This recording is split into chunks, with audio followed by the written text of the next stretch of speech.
స్థిర సుఖమాసనం.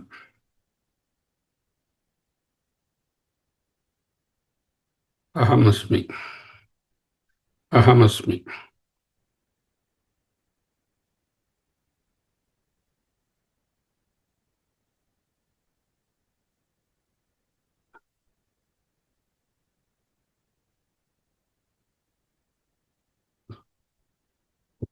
అహమస్మి.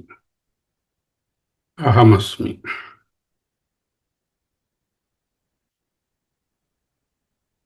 యచ్చేద్వాంగ్మనసీ ప్రాజ్ఞః తద్ యచ్చేత్ జ్ఞానాత్మని జ్ఞానమాత్మని మహతి యచ్చేత్ తద్ యచ్చేత్ శాంతాత్మని.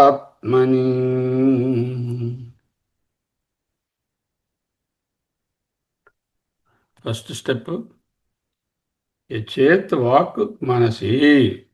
వాక్కును సకల ఇంద్రియములను మనస్సునందు నియమించి విలీనం చేసి రెస్ట్ ఇచ్చి, అంటే ఊరికే ఇంద్రియాలు వాడకండి అనవసరంగా.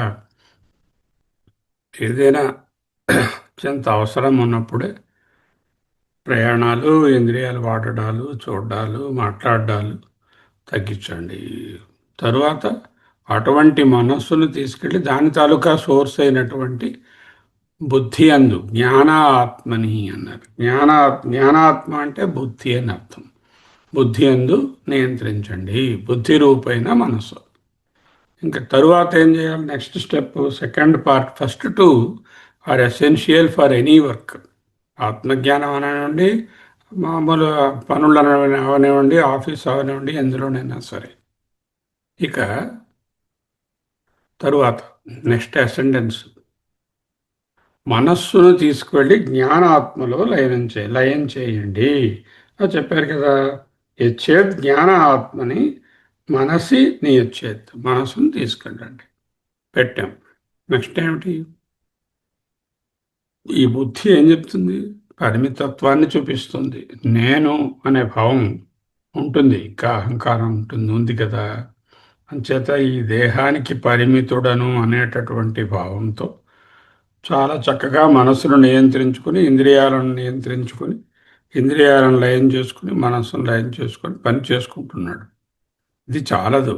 తరువాత పాదము ఇంకా ముందుకు సాగడానికి.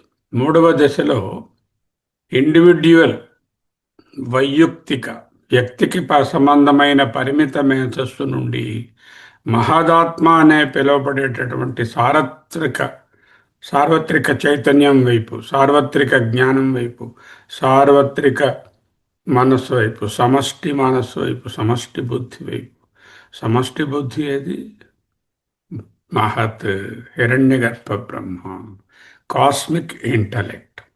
So now my intellect, I understand now the limitations of my intellect, and I am no more limited because I am part of the cosmic intellect, part of the సమష్టి మనస్సు. నా మనస్సు అంటే సమష్టి బుద్ధి, నా బుద్ధి ఒక్కటే అనే అర్థం.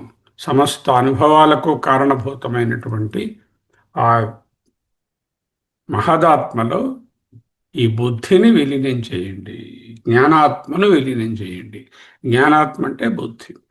జ్ఞానమాత్మని మహతి నియచ్చేత్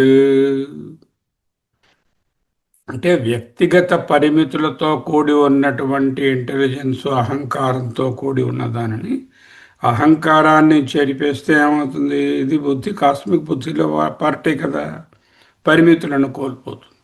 మేధోపరమైనటువంటి ఇంటలెక్చువల్ ఈగో ఉంది కదా, ఐ మేకర్, దానిని తొలగించుకోండి. వైయక్తిక బుద్ధి కంటే మహదాత్మ నిశ్చలతత్వానికి బలమైనటువంటి స్థానం అహంకారానికి అతీతంగా ఉంటుంది. చైతన్యం సార్వత్రిక స్థాయికి విస్తరించినప్పుడు, అంటే ఈ బుద్ధి సార్వత్రిక స్థాయికి, అంటే యూనివర్సల్ కాన్సెప్ట్లోకి వెళ్ళినప్పుడు వ్యక్తిగత ఆందోళనలు, నేను సక్సెస్ ఆ ఫెయిల్యూరా, నా బుద్ధితో సాధించగలనా లేదా అనేటటువంటి ఆందోళనలు అదృశ్యమవుతాయి. ఈ విస్తరణ ద్వారా లభించే నిశ్చలత్వము కేవల తాత్కాలికమైనటువంటి మానసిక స్థితి కాదు, ఒక ప్రాథమికమైనటువంటి అస్తిత్వములోని మార్పు. ఈనాళ్ళు ఏమిటయ్యాను నేను, నా ఇంద్రియాలు వాటిని లయం చేశాను, మనస్సు రిస్ట్రైన్ చేసుకున్నాము, ఈ మనసు బుద్ధి ఉంది, ఆ బుద్ధి పరిమితత్వం కలిగి ఉంది, ఇండివిడ్యువల్ ఇంటలెక్ట్గా యాక్ట్ చేస్తుంది. అటువంటి ఇండివిడ్యువల్ ఇంటలెక్ట్ను కాస్మిక్ ఇంటెలిజెన్స్తో కలుపుతున్నాం. దీనివలనటువంటి మహదాత్మ యొక్క పరిణామాలు ఏమిటి? మహదాత్మలో జ్ఞానాన్ని అంటే బుద్ధిని కలపడం వల్ల వచ్చేటటువంటి ట్రాన్స్ఫర్మేషన్ ఏమిటి? వైయక్తిక రాహిత్యం, వ్యక్తిగత చరిత్ర పక్కన పడిపోతుంది, పక్షపాతాలు ఉండవు, మమకారం అహంకారము ఉండవు, ఇవి లేనటువంటి నిర్గుణమైనటువంటి మహత్తులో వెళుతున్నాం. కారణత్వం, దృశ్య ప్రపంచం ఆవిర్భవించడానికి మూల కారణమైనటువంటి మహత్తును గ్రహించాను, ఇప్పుడు గుర్తించాను. ఆ మహత్ అహంకారంలో, మహత్ అహంకారం అంటే మహత్ అంటే హిరణ్యగర్భ బ్రహ్మ, అతీత విశాలత్వం వచ్చింది.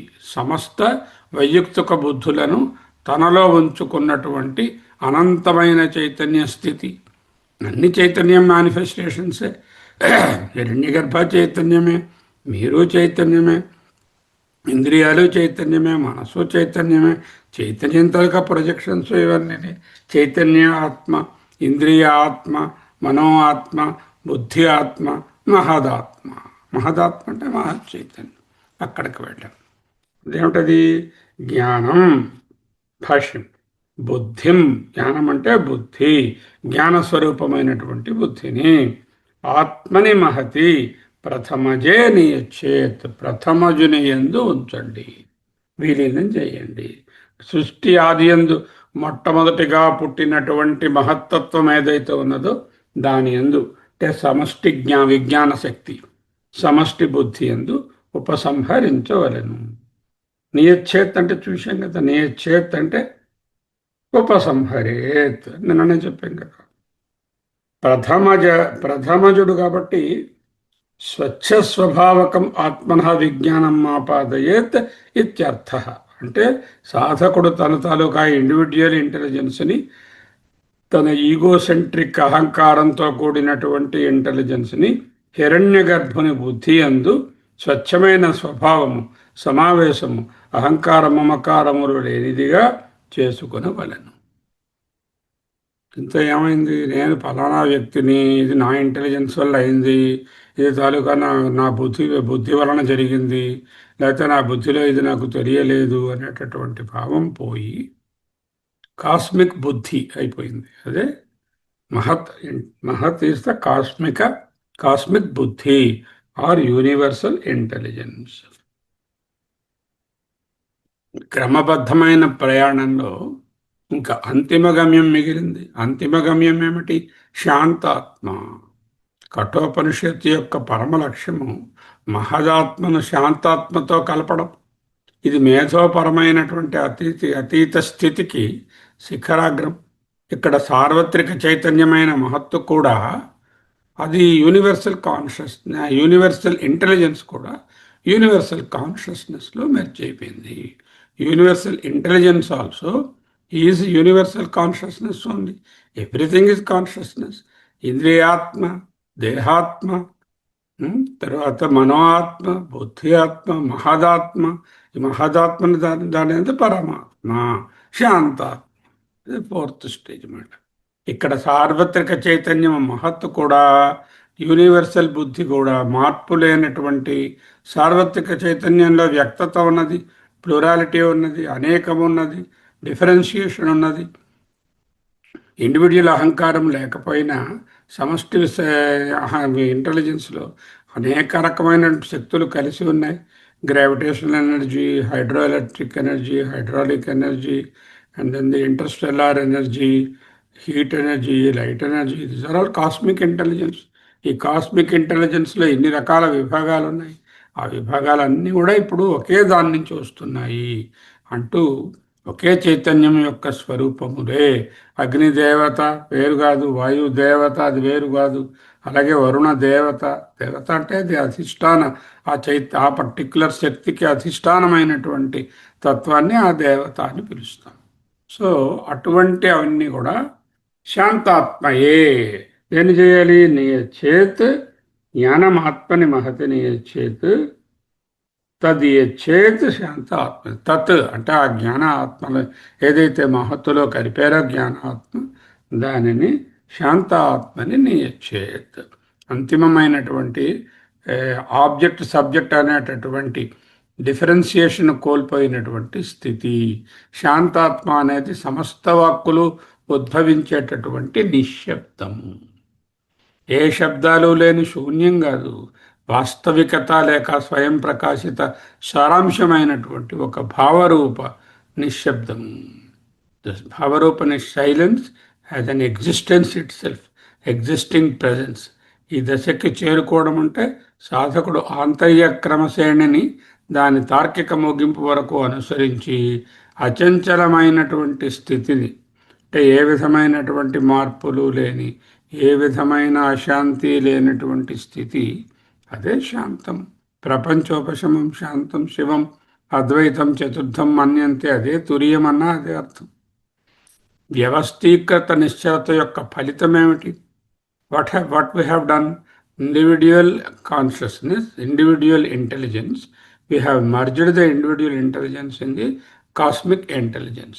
Thus that cosmic intelligence we understood as nothing but the projection of the cosmic consciousness or universal consciousness. ప్రాథమిక అశాంత స్థితి, రెస్ట్లెస్గా ఉన్నాడు వీడు మొదట. పరమ ప్రశాంతమైన స్థితిని, ఫైనల్ ట్రాంక్విలిటీని పొందాడు. దృశ్య ప్రపంచ బంధనము, విచ్ఛిన్నమైనటువంటి ఇంద్రియాలు, వాటి పనులు, వాక్కు, బహిర్ముఖ వ్యాప్తి పోయింది. వికల్పాత్మకమైన ప్రవాహం కలిగినటువంటి సంకల్ప వికల్పాలతో కూడిన మానసిక వ్యాకులత కూడా పోయింది. ఇంద్రియాల మీద ఆధారపడినటువంటి మనస్సు కూడా విలీనమైంది. పరిమితమైన అహంకారంతో కూడినటువంటి వ్యక్తి యొక్క మేధస్సు లేక బుద్ధి అనేటటువంటిది కూడా వ్యక్తిగత పక్షపాతాలన్నీ నాశనము కాగా అది పోయి మహత్తులో కలిసిపోయింది. ఈ మహత్తులో ఉండేటటువంటి ఇంటెలిజెన్స్, దృశ్యమాన దుర్బలత్వం అంతా అంతర్గత మరియు బాహ్య మార్పులకు అన్ని ప్రభావితమయ్యేటటువంటి స్థితి నుంచి మనిషి శాంత ఆత్మ దగ్గరకు ఎదిగాడు. పరిపూర్ణ అంతర్గత నిశ్శబ్దము మరియు ఇంద్రియ ఉపసంహరణ బుద్ధితో బుద్ధిలో శుద్ధం చేయబడినటువంటి మేధోపరమైన స్పష్టత రెండోది. మొదటిదేమిటి? పరిపూర్ణమైనటువంటి అంతర్గత నిశ్శబ్దం. అంటే ఇంద్రియ ఉపసంహరణ ఎప్పుడైతే చేశామో ఆటోమేటిక్గా మనస్సు పరిపూర్ణంగా క్వయట్గా ఎక్స్టర్నల్ డిస్టర్బెన్సెస్ లేకుండా ఉంది. ఆ మనస్సును బుద్ధి యందు విలీనం చేయడం వలన బుద్ధిలో శుద్ధం చేయబడినటువంటి ఇంటలెక్చువల్ క్లారిటీ వచ్చింది, స్పష్టత, నిశ్చయం కలిగింది. అటువంటి నిశ్చయాన్ని తీసుకెళ్ళి సమష్టి విజ్ఞానంలో, సమష్టి బుద్ధిలో, సమష్టి చైతన్యం కూడా అనొచ్చు, తప్పులేదు. సమష్టి చైతన్యంలో విస్తృతమైన విశ్వవ్యాప్త అవగాహనగా మహత్తుగా మార్చాం. ఈ మహత్తుని తీసుకెళ్ళి శాంతాత్మ లేక పురుషుడు అంటాం కదా, పరమ పురుషుడు, అందులో మార్పు, ఇమ్యూటబుల్ స్టేట్, మార్పు లేనటువంటి స్థితిలోనికి చేరుకున్నాము. ఈ విధముగా ఈ ప్రయాణం 4 రకాలుగా 4 స్టెప్స్గా చెప్పారు. ఇక్కడ ఏం రాశారు భాష్యంలో? జ్ఞానం బుద్ధిం ఆత్మని మహతి ప్రథమదేని చేత్. ఆత్మని మహతి జ్ఞానం అంటే బుద్ధిని మహదాత్మయందు ఉంచు. ప్రథమజవత్ స్వచ్ఛ స్వభాసకం ఆత్మ విజ్ఞానం ఆపాదయేత్ ఇత్యర్థ. అంటే స్వచ్ఛమైనటువంటి స్వభావము, ది యూనివర్సల్ ఇంటెలిజెన్స్. తంచ మహాంతం ఆత్మానం, ఆ మహాంత ఆత్మానని, మహత్తత్వం అనే ఆత్మను కూడా యచ్చేత్ శాంతే సర్వ విశేష ప్రత్యస్తమిత రూపే. శాంతం అంటే ఏమంటే సర్వ విశేష ప్రత్యస్తమిత రూపే అవిక్రియే సర్వాంతరే సర్వబుద్ధి ప్రత్యయ సాక్షిణే ముఖ్యే ఆత్మని. ముఖ్యాత్మ. ఇంతవరకు ఏమిటన్నా మహదాత్మ అన్నాం, బుద్ధి ఆత్మ అన్నాం, మన ఆత్మ అన్నాం, ఇంద్రియాత్మ అన్నాం. ఇప్పుడు ముఖ్యాత్మ లేక శాంతాత్మ, the original consciousness, the consciousness absolute with there is no relativity. అక్కడ ఏంటంటే లేవు, సర్వ విశేష ప్రత్యస్తమిత రూపే. అన్ని విశేషములు ప్రత్యస్తమైపోయాయి. అటువంటి మితము లేనటువంటి రూపము. అవిక్రియే అంటే ఏ విధమైనటువంటి వికారములు లేనటువంటి, సర్వాంతరే సర్వమునకు ఆధారమైనటువంటి. అంతరం అంటే లోపల ఉన్నదని ఒక అర్థం. ముఖ్యంగా అంతర అంటే ఆధారము, సర్వాధారమైనటువంటి సర్వబుద్ధి ప్రత్యయ సాక్షినే. ఏదైతే సర్వబుద్ధి ప్రత్యయాలకు ఇటు సమష్టి అటు వ్యష్టి యొక్క బుద్ధుల యొక్క వృత్తులున్నాయి, ఆ బుద్ధి ప్రత్యయాలు, ఆ వృత్తులన్నిటికీ సకల సవిశేష జ్ఞానాలకు ఏదైతే సాక్షియో ముఖ్యే ఆత్మని, అటువంటి ముఖ్యమైన లేక పరమ ఆత్మయందు, పరమాత్మయందు, శాంతాత్మయందు, శాంతోహం శాంతోహం శాంతోహం పరమాత్మోహం పరమాత్మోహం పరమాత్మోహం శాంతోహం సర్వబుద్ధి ప్రత్యయ సాక్షిణోహం సర్వబుద్ధి ప్రత్యయ సాక్షిణోహం. ఇంకా నెక్స్ట్ మంత్రానికి అవతారిక కూడా దీంతో కొంత కనెక్షన్ ఉన్నది, ఇది కూడా తెలుసుకోవాలి. ఏవం పురుషే ఆత్మని సర్వం ప్రవిలాప్య. పురుషే పురుషునకు ఉండే భ్రమల కారణంగా క్రియలు కర్త అవన్నీ ఉంటాయి కదా. నామరూప కర్మత్రయం, నామము రూపము కర్మ. యత్ ఏదైతే మిథ్యాజ్ఞాన విజృంభితం క్రియాకారక ఫల లక్షణం స్వాత్మయ యథాత్మజ్ఞానేన మరీచ్యుతకరజ్జు సత్ప గగన మలాని ఇవ మరీచిరజ్జు గగన స్వరూప దర్శనైన ఏవ స్వస్థ ప్రశాంతాత్మ కృతకృత్యో భవతి యత. అది దంతలుగా అర్థం. అంటే ఏం చెప్తున్నారు? మానవుడికి అనేక రకములైనటువంటి భ్రమలు, ఈ భ్రమలు కారణంగా ఏమిటి ఏర్పడ్డాయి? క్రియాకారక ఫల లక్షణం. క్రియలున్నాయి, కర్త మొదలైనటువంటి కారకాలు, కర్తృకారకం, కర్మకారకం, తర్వాత ఏమో కరణకారకం, ఇలాంటివి ఉన్నాయి. క్రియలు కారకాలు, క్రియ ఫలాలు అనేటటువంటి రూపంలో ఉండేటటువంటి ఆ ప్రపంచం. అదేమిటి? మూడు ఉన్నాయి దాంట్లో: నామము, రూపము, కర్మ. World is name, form and action. These three, నామరూప కర్మత్రయం యత్ ఏదైతే ఉన్నదో ఆ మూడు విచ్చలవిడిగా విస్తరించి ఉన్నాయి. ఇవన్నీ ఈ నామరూప కర్మత్రయం యత్ మిథ్యాజ్ఞాన విజృంభితం, ఇవన్నీ మిథ్యాజ్ఞానం వలన విజృంభించి ఉన్నాయి. ఏ రూపంలో ఉన్నాయి? క్రియాకారక ఫల లక్షణం కలిగి ఉన్నాయి. ఇవన్నీ కూడా త్రాడునందు కనబట్టినటువంటి పాము యొక్క స్వరూపము త్రాడే అయిపోయింది. ఆకాశంలో కనబడేటటువంటి నీలిమ ఆకాశమే అయిపోయింది. ఎండమావి మొదలై వాటిలో కనబడినటువంటి నీరు ఆ ఉసర క్షేత్రమే అయిపోయింది. ఈ విధముగా పైన చెప్పిన ప్రకారంగా నామరూప కర్మలను సర్వమును తన యథార్థ స్వరూపము యొక్క జ్ఞానము చేత స్వాత్మయా యథాత్మ జ్ఞానేన మరీచ్యుతకరజ్జు సర్ప గగనమలనాని ఇవ. అంటే వీటిని ఏ విధంగా డిజాల్వ్ చేస్తే ఆధారం కనబడుతుందో, ఏదైతే అంతరతమము, ఏదైతే వీటన్నిటికీ సబ్స్ట్రేటమో అది తెలుస్తుందో. ఎప్పుడైతే పాముకి ఆధారమేమి? భ్రాంతి సర్పమునకు ఆధారం త్రాడు, భ్రాంతి రజితమునకు ఆధారము శుక్తిక, భ్రాంతి ప్రపంచమునకు ఆధారము పరబ్రహ్మము. ఆ పరబ్రహ్మాన్ని తెలుసుకున్నాడు. జ్ఞానము చేత పూర్ణమైనటువంటి ఆత్మయందు విలీనము చేశాడు. ఏవ స్వస్థ స్వస్థ స్వస్తి. స్వస్థత, స్వస్థత అంటే స్వరూపమునందు ఉంటా. మీరు స్వస్థతగా ఉన్నారా? స్వస్థత అంటే స్వరూపమునందు ఉండుట. స్వస్థ స్వస్థత అంటే స్వరూపమునందు ఉండుట, ఆత్మయందు ఉండుటయే స్వస్థత. మిగతాదంతా కూడా అస్వస్థత, మిగతాదంతా రోగం. ఆత్మయందు ఉండడమే ఆరోగ్యం. ఆరోగ్యం ఆరోగ్యం అంటే రోగము లేని స్థితి ఏదో అదే స్వస్థత. ఏమిటా స్వస్థత? ప్రశాంతాత్మ కృతకృత్యో భవతి. మిక్కిరి శాంతమైనటువంటి అంతఃకరణం గలవాడు కృతార్థుడైనటువంటి జీవి అవుతాడు. ఈ కారణం వలన ఆ స్వరూపాన్ని దర్శించడానికి రాబోయే మంత్రం, బ్యూటిఫుల్ మంత్రం అది కూడా. ఉత్తిష్ట జాగ్రత్త ప్రాప్య వరాన్ని బోధత క్షురస్య ధారా నిశిత దురచ్చయ దుర్గం పథ తత్కవయో వదంతి. ఇది ఇంకొక సందర్భంలో దాన్ని చూద్దాం. దీంట్లో ఇప్పుడు మనకు తెలిసినటువంటిది ఏమిటి?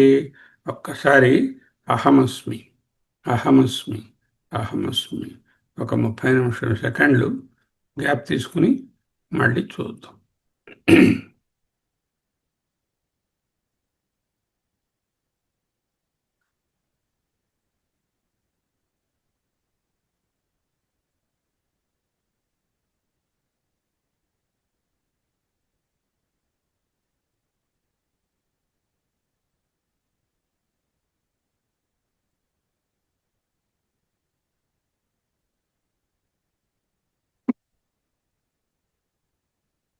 You can call this as architecture of silence.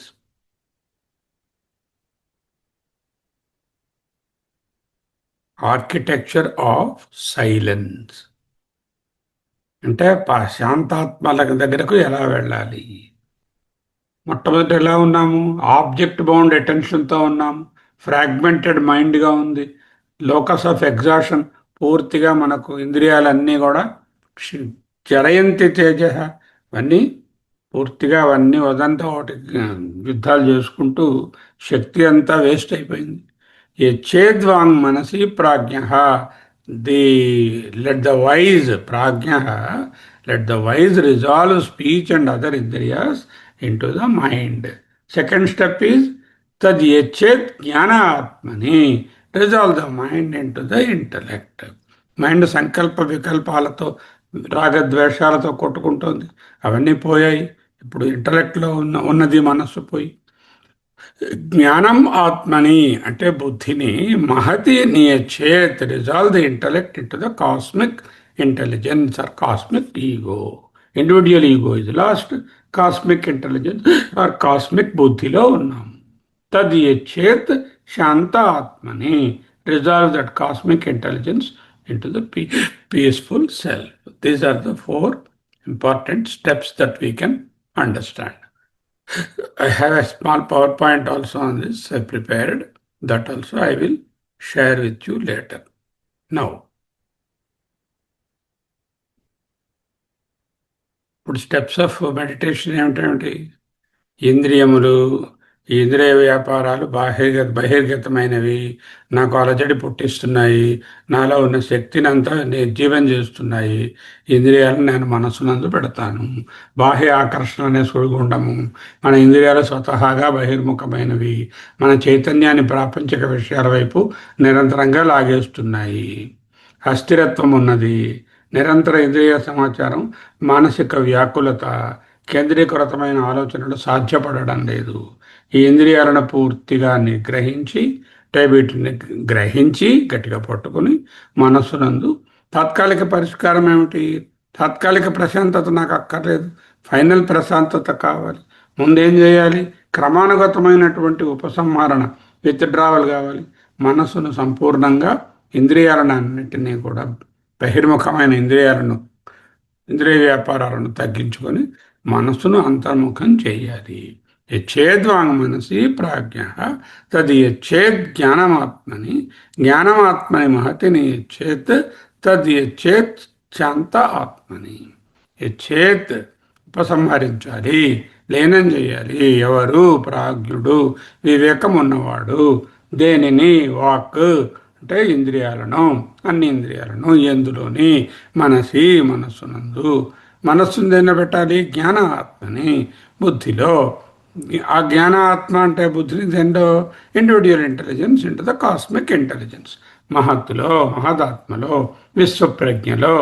అది పోయి శాంత ఆత్మని, ఆ మహత్తును యూనివర్సల్ కాన్షియస్నెస్ ఆర్ అబ్సల్యూట్ కాన్షియస్నెస్లోకి పెట్టుకో. ఇదే ఒక విధమైన ఫన్నలింగ్ అన్నమాట. దృశ్య ప్రపంచాన్ని ఏకీకరణం చేసి వాక్కును, ఇంద్రియాలను మనస్సు వరకు చేర్చి అటువంటి మనస్సును సంజ్ఞానాత్మక అనుసంధానంతో మనస్సు నుండి జ్ఞానం లేక బుద్ధి వరకు వెళ్ళి ఆ బుద్ధిని విశ్వవ్యాప్తమైనటువంటి కాస్మిక్ ఇంటెలిజెన్స్ మహదాత్మలో కలిపి దానిని సంపూర్ణ లయం చేసి మహదాత్మ నుండి శాంతాత్మలోనికి ప్రయాణం. క్రింది స్థాయిలోని అస్థిరతలు, పై స్థాయిలోని స్థిరత్వంలోకి విలీనమవుతాయి. ఇంద్రియాలు అస్థిరములు, దానికన్నా మనసు బెటరు. మనసు అస్థిరము, దానికన్నా బుద్ధి బెటరు. బుద్ధి మళ్ళీ ఇండివిజువల్గా ఉంటే అస్థిరము. దాన్ని తీసుకెళ్ళి కాస్మిక్ ఇంటెలిజెన్స్, అందులో కూడా మళ్ళీ విభిన్నత ఉన్నది, వచ్చిపోయే తత్వం ఉన్నది. దానిని తీసుకెళ్ళి శాంతాత్మలో కలపాలి. This is the moment from the ఇంద్రియాస్ టు ది పరమశాంతి స్వరూప.